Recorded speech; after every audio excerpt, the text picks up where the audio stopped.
Bonjour à toutes et à tous. Allez, aujourd'hui, on s'attaque à un gros morceau du programme de SVT de première, le chapitre sur les mutations, le patrimoine génétique et la santé. On va voir ensemble comment une toute petite erreur dans notre ADN peut parfois tout changer et comment la science, un peu comme un détective, mène l'enquête pour comprendre et pour soigner.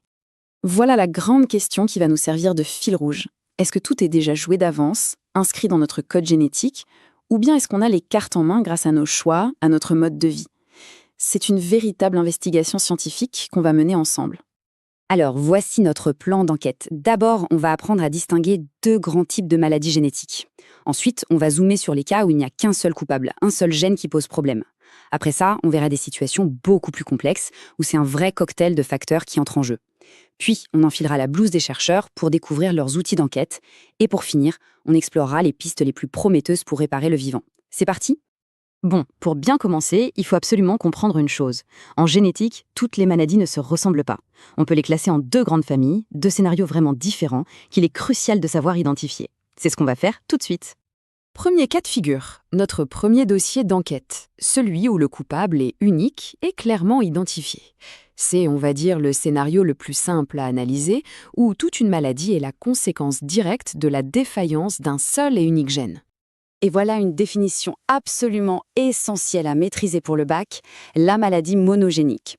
Comme son nom l'indique, mono, ça veut dire un seul. C'est donc une maladie qui est causée par la mutation d'un seul gène.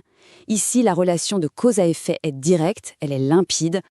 Et la preuve, la voilà, sous nos yeux. Prenez une seconde pour bien regarder ce document.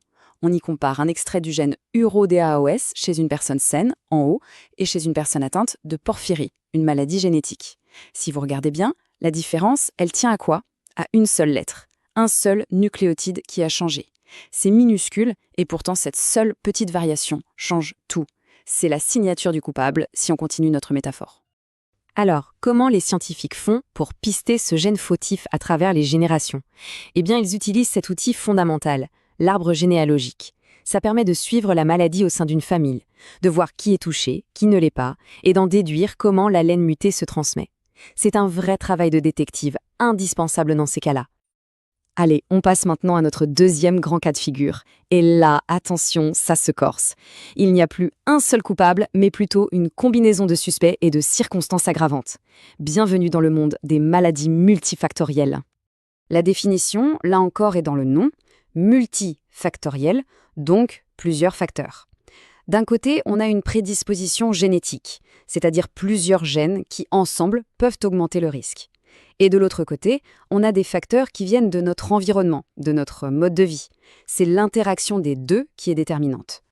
Prenons un exemple très parlant, la DMLA, une maladie des yeux.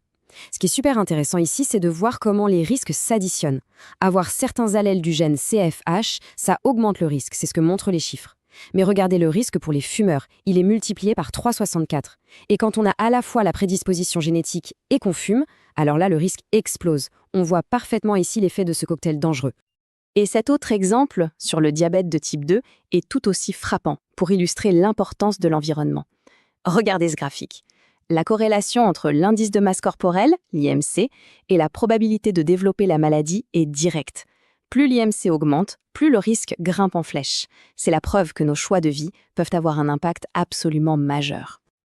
Ok, maintenant qu'on a bien défini nos deux types de crimes génétiques, voyons un peu comment les scientifiques mènent l'enquête sur le terrain.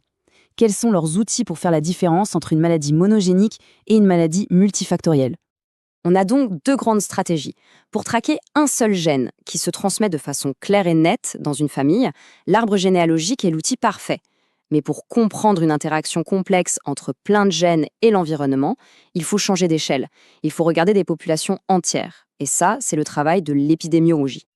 Alors, comment ça marche une étude épidémiologique? Il y a plusieurs approches. Par exemple, les études de cohorte. Imaginez, on suit un très grand groupe de personnes, des milliers de gens, sur des années, voire des décennies, pour voir qui tombe malade en fonction de son mode de vie. Les études cas témoins, elles, font l'inverse. On part de gens déjà malades et on les compare à des gens sains pour chercher des différences dans leur passé. Ce sont des enquêtes à très très grande échelle. Comprendre l'origine des maladies, c'est la première étape. Mais l'objectif ultime de la médecine, évidemment, c'est d'agir, de soigner. Alors quelles sont les solutions qu'on peut envisager face à ces maladies? La première ligne de défense, c'est la prévention et l'adaptation. Une fois qu'on connaît un risque, qu'il soit lié à un seul gène ou à plusieurs facteurs, on peut agir. Par exemple, pour une maladie monogénique, comme la phénylcétonurie, un régime alimentaire très strict dès la naissance permet d'éviter les pires symptômes.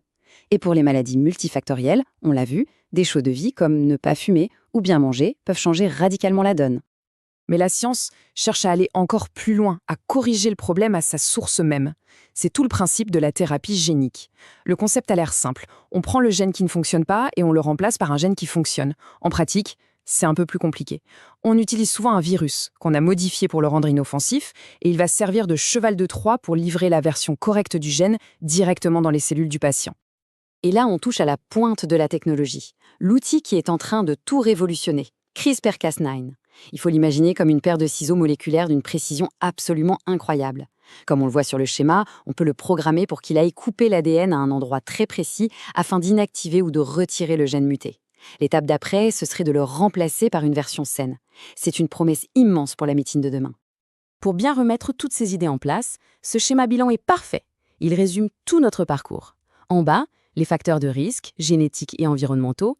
Au milieu, nos 2 grandes catégories de maladies. Et en haut, les actions possibles. Identifier les risques, poser un diagnostic et enfin, la prise en charge, que ce soit par la prévention ou par les thérapies. C'est une excellente carte mentale pour vos révisions du bac. Et on termine avec une question ouverte, une question qui va au-delà de la science. Ces nouveaux outils de modification du génome sont extrêmement puissants. Ils ouvrent des espoirs de guérison incroyables, c'est certain. Mais ils posent aussi des questions éthiques fondamentales.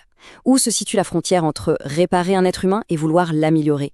C'est un débat de société absolument majeur qui nous attend dans les années à venir. Voilà de quoi réfléchir.